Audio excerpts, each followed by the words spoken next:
You're muted. Oh, hey. This is 3 times in a week.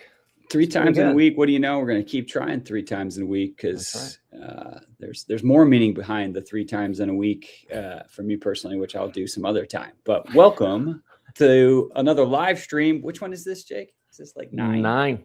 All right. Welcome to live stream number 9. How you doing today, man? Pretty good. A little bit slow. Probably. You had your margaritas and cinnamon toast crunch. What, 2 days? No, 2 nights ago? 2 days ago. Yeah, 2 nights ago. I went up and played some ping pong up in Cleveland with some old pals. So I don't know. It was great. It wasn't like I didn't get like wasted or anything. Like I had like a beer. It's just enough. And just a lot of a good pizza. And then I came back just very late. My friend has moved. Now he's an hour away instead of 30 minutes. And I didn't really gauge that I would get back, and I went to sleep a lot later. But sustainable YOLO, you know what I'm saying? Yeah, I guess. Well, then today is kind of and so now you got to work through it.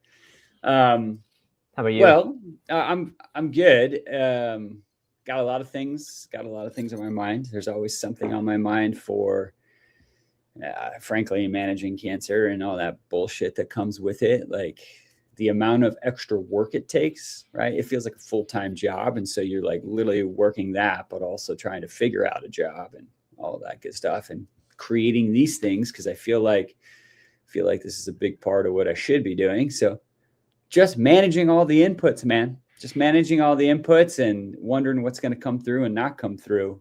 And I think that final part of not coming through is the perfect segue to our topic today. I was like literally what you just described. Chad, my question would be, how would you reframe your scarcity mindset? Yeah. Well, we'll get into it in a second. Yeah. But so today's topic, right? Well, first and foremost, these live streams, it's called breakthroughs. Get the breakthrough before something breaks you. It was strictly created because Jake and I both had something that broke us. I was diagnosed with stage 4 lung cancer about 3.5 years ago, still dealing with it. Jake had 3 strokes at the age of 30. Both of those things we believe were preventable.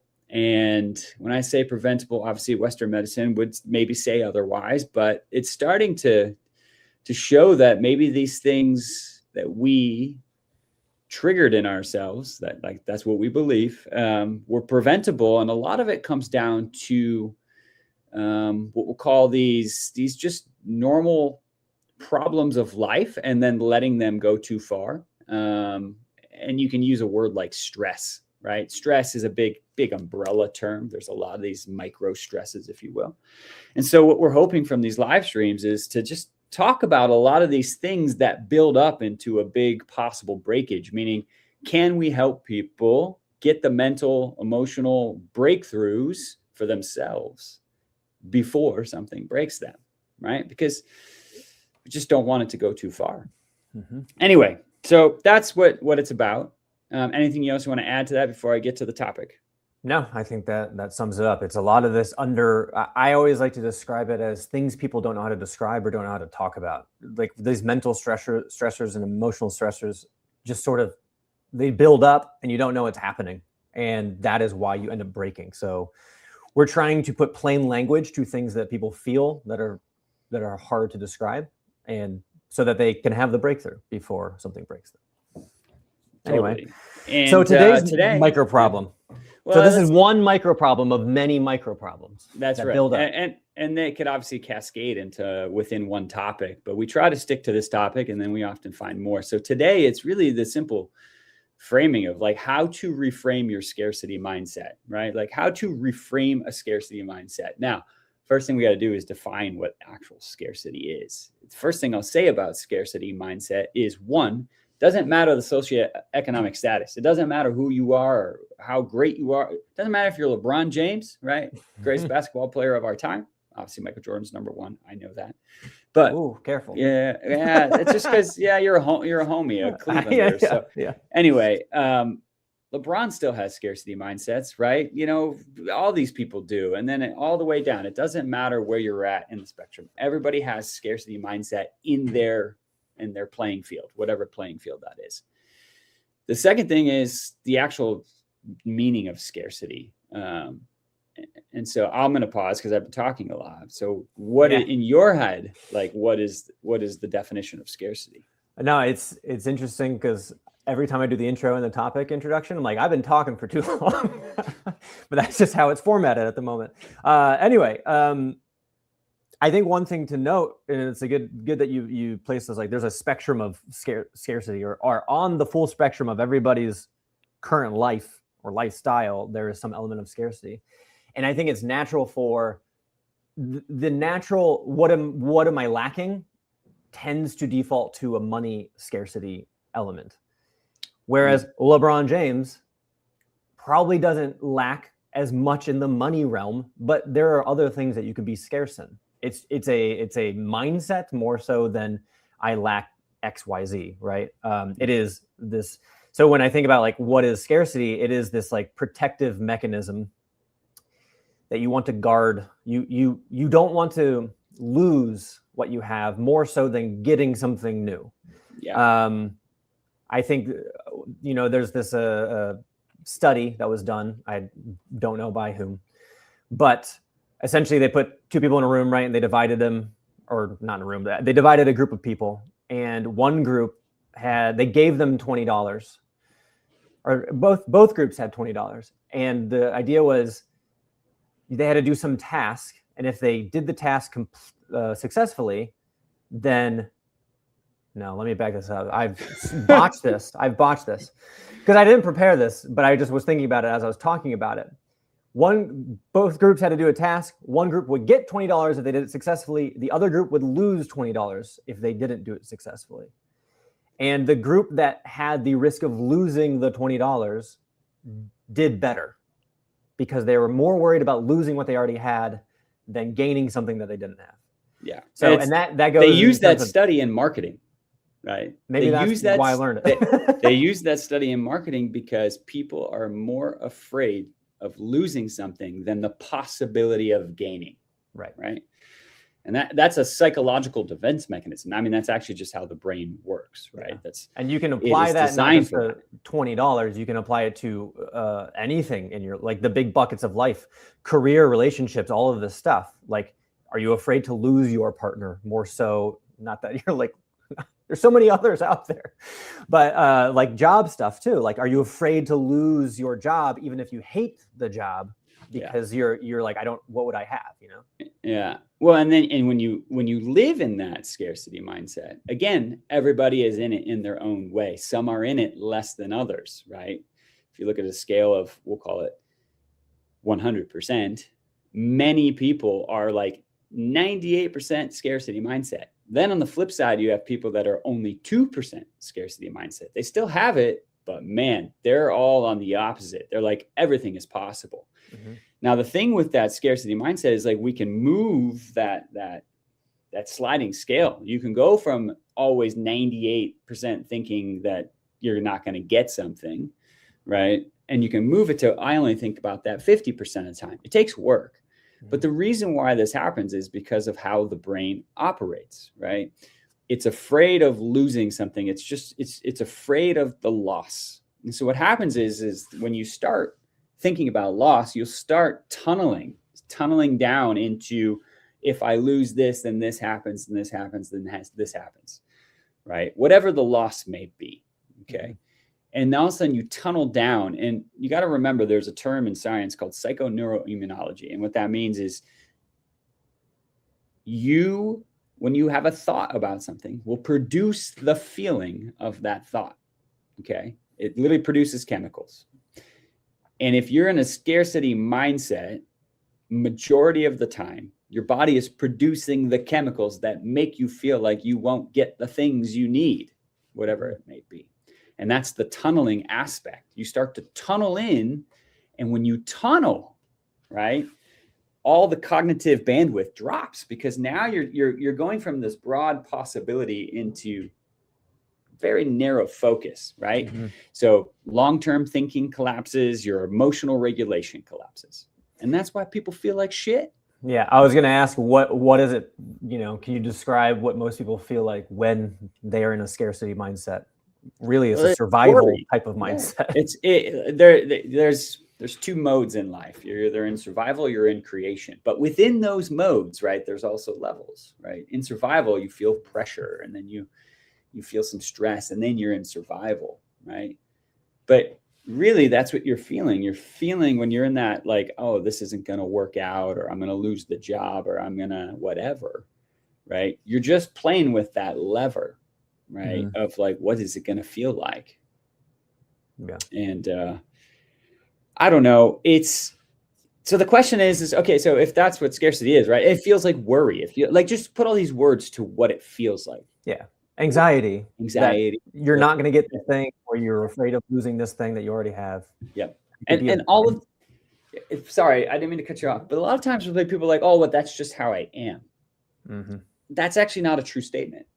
Sure, that's kind of who you are now, but you can actually change that. You can literally change that part of you, right? And go ahead. No, I was going to agree that like a lot of that sense is developed over time. It's wired into your brain. It's not like you were necessarily born with it. It was wired in over time through your life experiences and all of the things that have happened to you, which means if it is wired in, it can be unwired. That's right.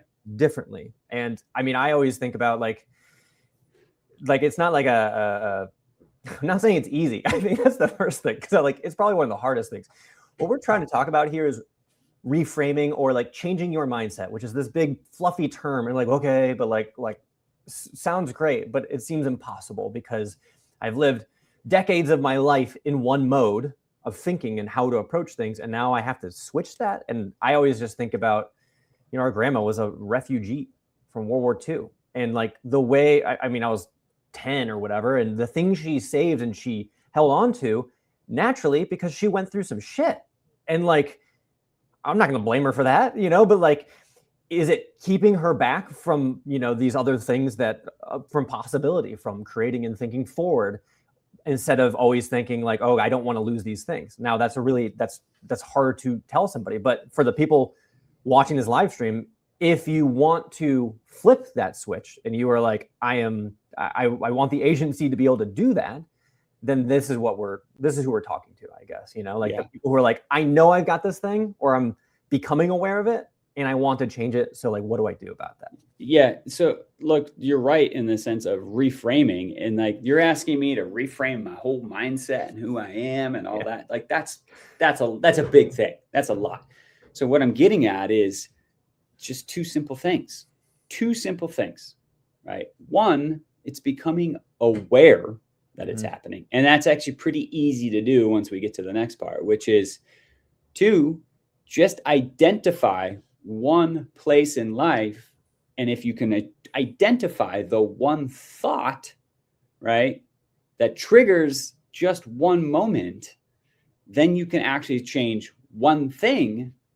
And once you do change one thing, you're like, shoot, maybe I can change a second thing, maybe a third thing, maybe a fourth thing. And before you know it, you actually change like all your actual state of being. It's almost like you're developing a skill to reframe. Like I think people know this idea of reframing and change my mindset, but it is a skill. It's like there is a logical thing where you're like, I have to become aware of it. What does that look like so that I can catch it when it happens? Okay, now that I've caught it, what do I do with that information? How do I flip it? Like, what is the actual thing?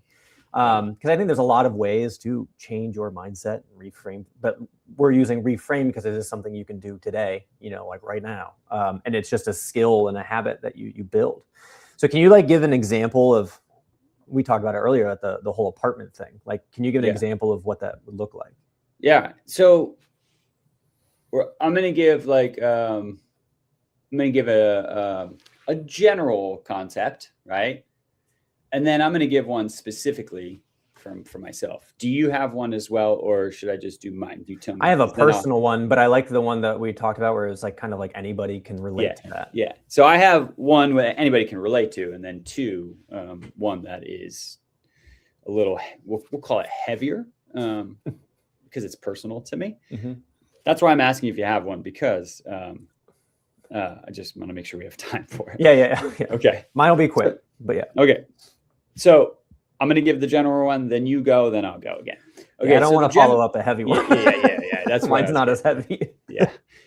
So the general one is this, right? Let's just say, let's use finding an apartment or a house. Okay. And let's say you live in, it doesn't matter where you live, but you're like, I got to get a new apartment. And you're looking for this new apartment and you have all these listings and, you check them all out, right? You need one that fits what you're looking for, pricing, timing, all that stuff. And as soon as you start funneling down, you start narrowing the options. And let's say you find one, you're like, this one's perfect, right? This is exactly what I want.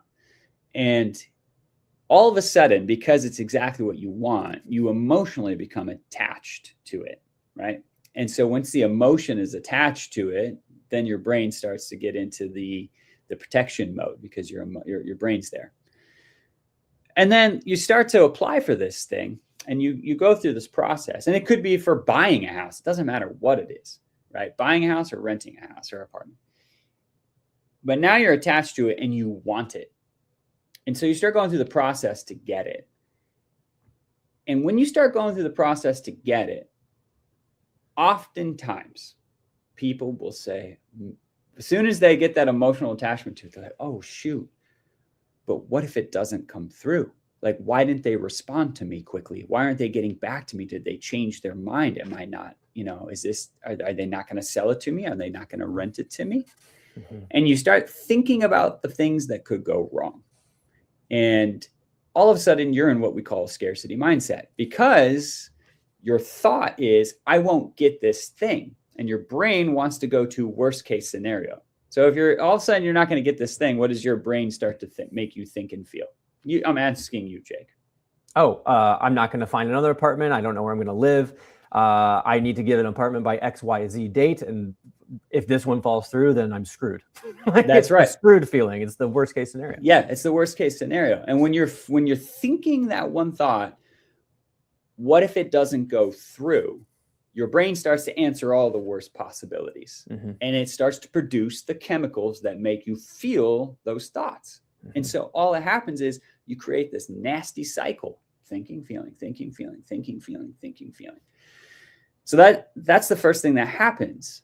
And so the thing that I would say to you, right, is simply become aware of that. That's at least step one. Like, well, how do we get out of this? Well, first become aware of it. Mm-hmm.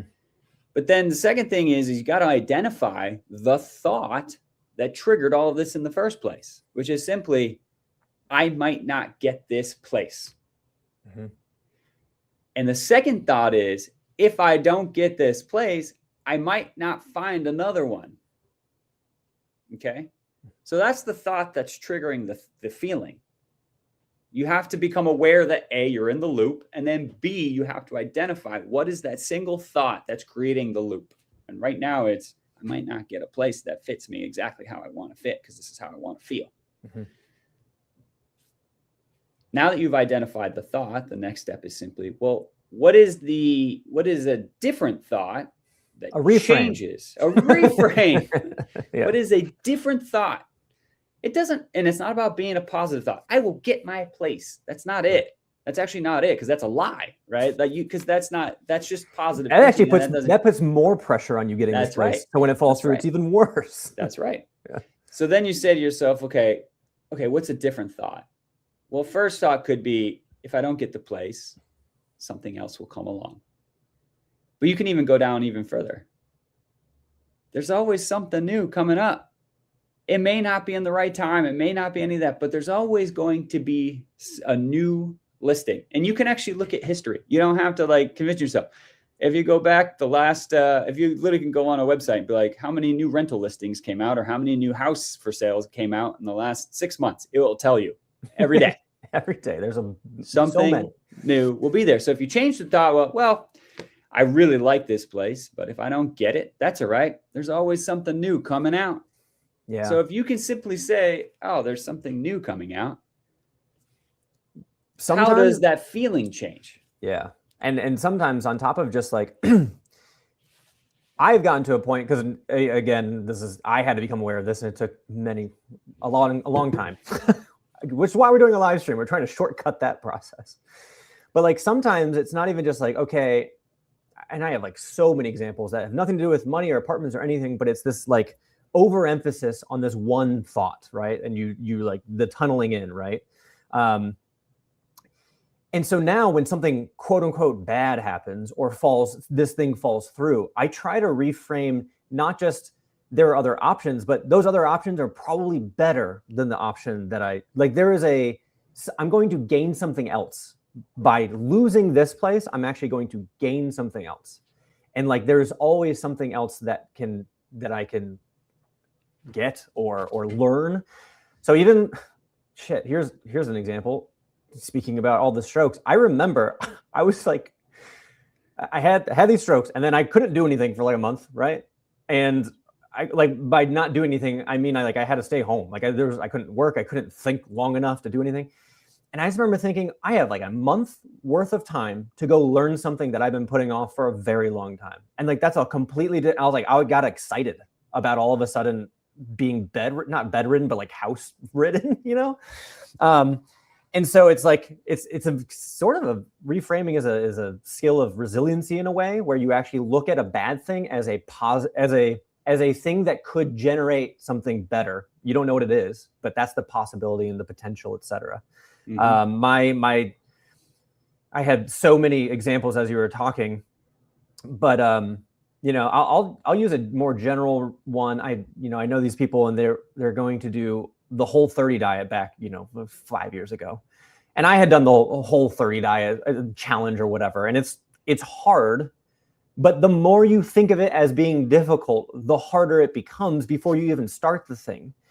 And I remember, with these friends, they were like, we're going to do it. It's the first time. And it was like 3 days leading up to it. And they were like, it was like that's all they could talk about was like, I got to eat all these things I want to eat before it happens. I have to like, they're like mentally preparing. It was this tunneling effect, this overemphasis of these 30 days are going to be so hard and I'm going to hate it. They are already hating it before it even began, which is basically what we're talking about here is like, if I lose the apartment, my life is screwed. And this was optional for them. They were like going into it. And I had realized that I had done that the first time too, the second time, whatever. And I had done it like 3 or 4 times and I just stopped overemphasizing. I was like, I'm not even thinking about it. I'm just going to go into it.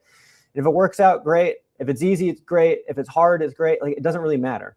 But again, I think that's a different example than one I was going to give because it's more general. It had nothing to do with money or anything like that. It was simply, I'm going to lose the things I like to eat.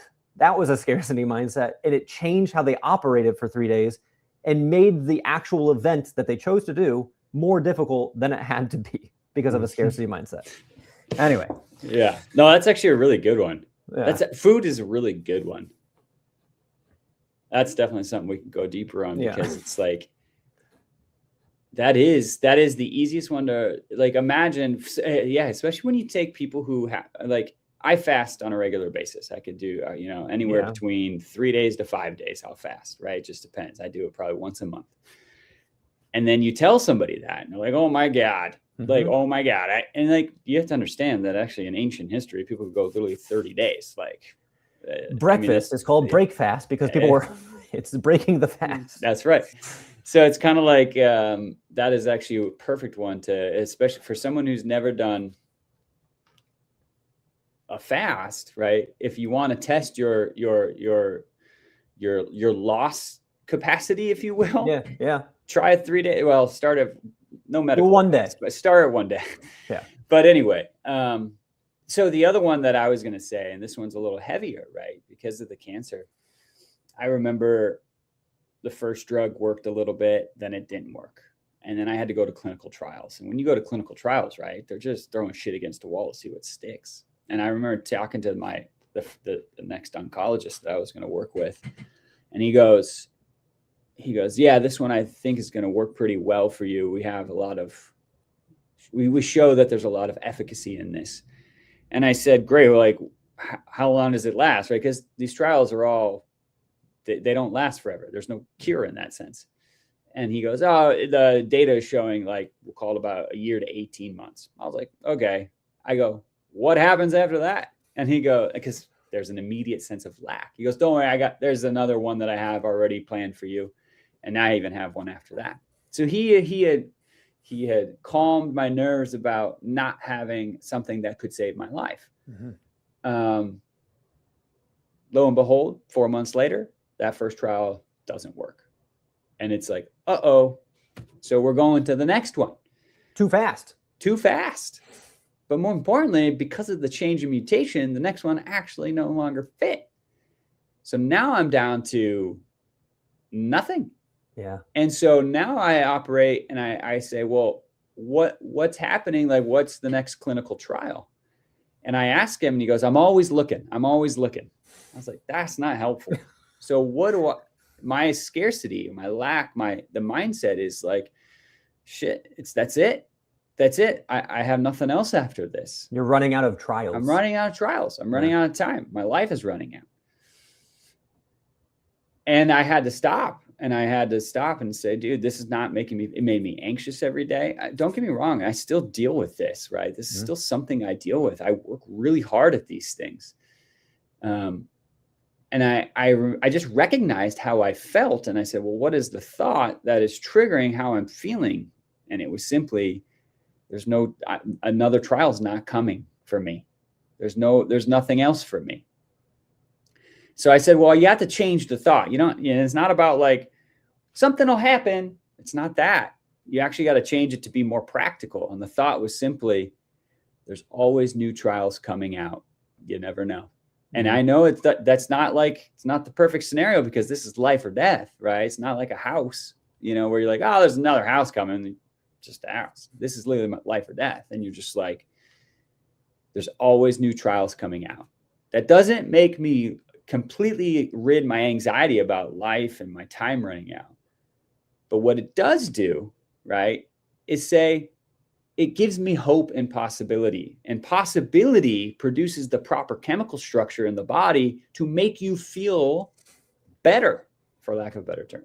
So confident, self-belief, all that stuff. So the thought simply went from, there's no more options to, you know what? There's always a new trial coming out. You never know. There's always a new trial coming out. You never know.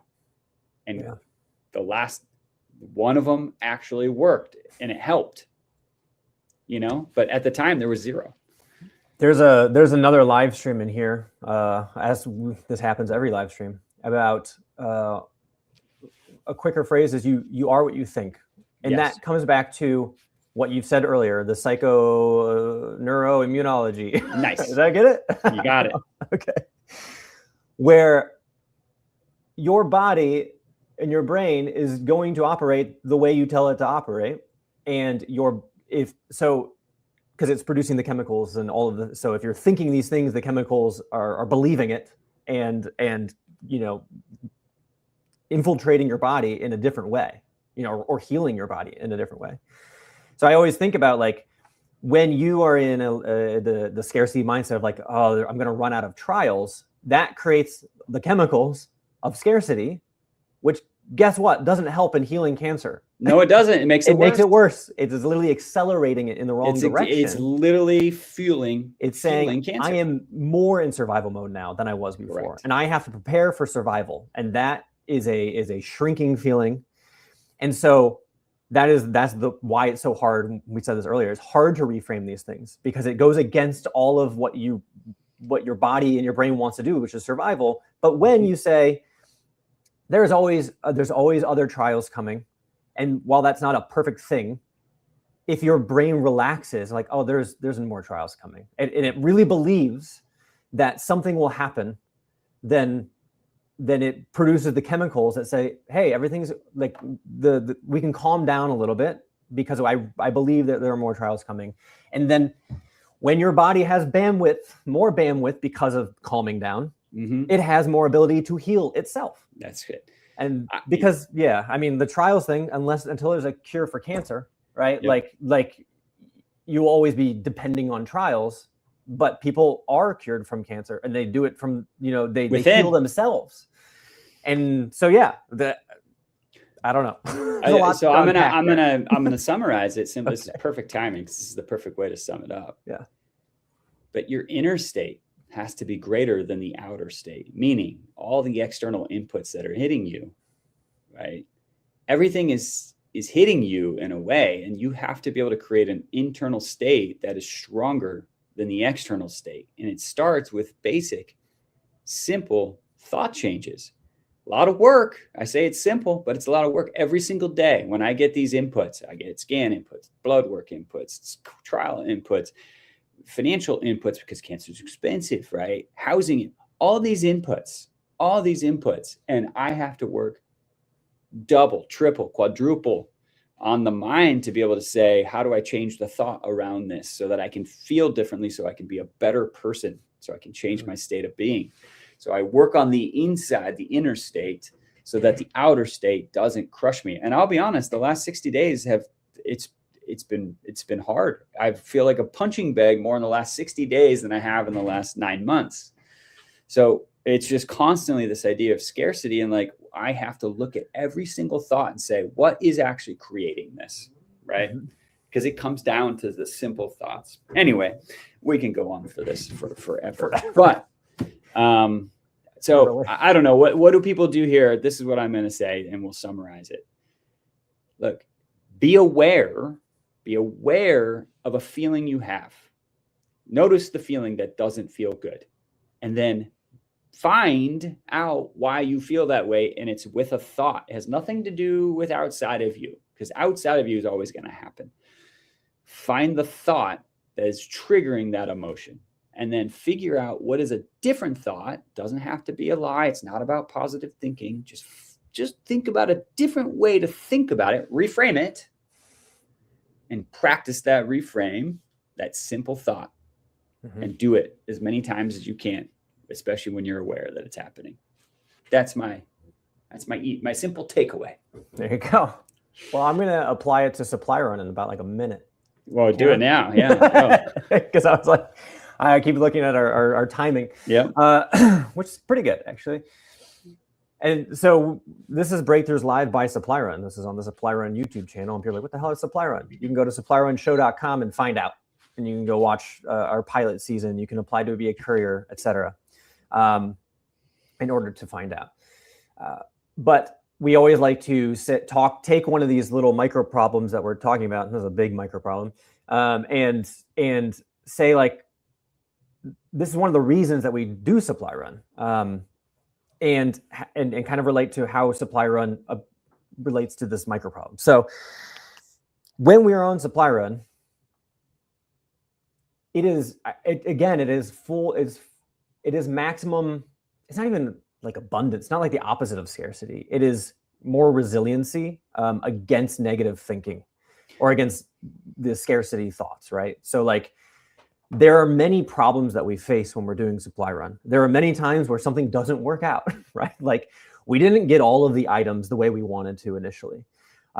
We didn't find the right person. We were running out of time. We're not going to have enough time to get from here to here. We need to go get this thing, but it's all a mess.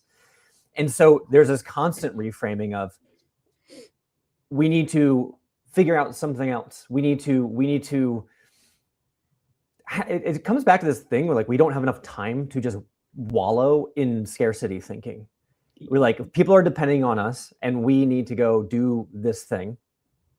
And we have to reframe our thoughts constantly to say, we can't get this item, so what are we doing instead? And that's sort of what it is. It's like, what are we doing instead? We can't just like, oh, we can't get it, we failed. It was, we can't get it, we need to get a different item. We need to let that item go and get something else. We need to explain to people, like, this is what we got to do instead, later, after the fact. Anyway. Well, Supply Run, there's no time for scarcity in Supply Run, because it's a mission. And it's like, I remember the toilet that we got was getting like basically a porta pot. It was, pun intended, shitty.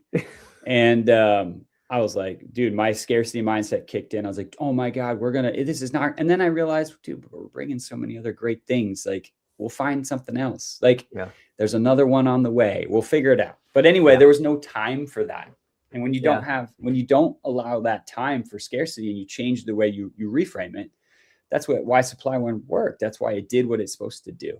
It Yeah. reframed, it helped and forced us to reframe at all the times. Yeah. And at the end of the day, what I realize every time we relate to supply run doesn't need to exist, right? It is actually, we are injecting, we just did this on the last live stream. We are manufacturing novelty, and a bunch of other things, but the constraints, the rules, the criteria of doing a supply run forces all of these things to happen in a very short time frame.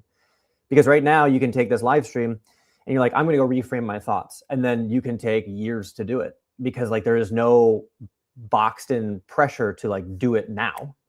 There's no stakes involved, and that's what like the whole mission, and there's a time factor, and it's all novel, etc. You put that into these constraints, and because of the constraints, you experience these things much faster because you have to, or you give up and go home. And that no one wants to do that, so they'll do whatever it takes. Anyway. Yep. All right. Well, so speaking of supply run, yeah, you can watch we're basically, you're better at this part. Yeah, so I mentioned a little bit before, we need to have a question on this, which we always forget to do. But if you experience scarcity mindset and you've just now realized this, you've become aware of it, I don't know, provide some examples in a comment, because we'd love to hear what other people feel. And then, yeah, in terms of supply run, you can go to supplyrunshow.com and it will explain what it is. It will give you a link to the actual pilot season that we made. We're developing official season 1 this year. And if you are interested in being the courier, which is the person who comes along with us to experience this shit show, positive shit show, and forces all of the things that we talk about here, then you can also click a button there that says apply to be a courier or something like that. And yeah, that's pretty much the summary. All right. Big gulps, huh? Well, see you later. See you later.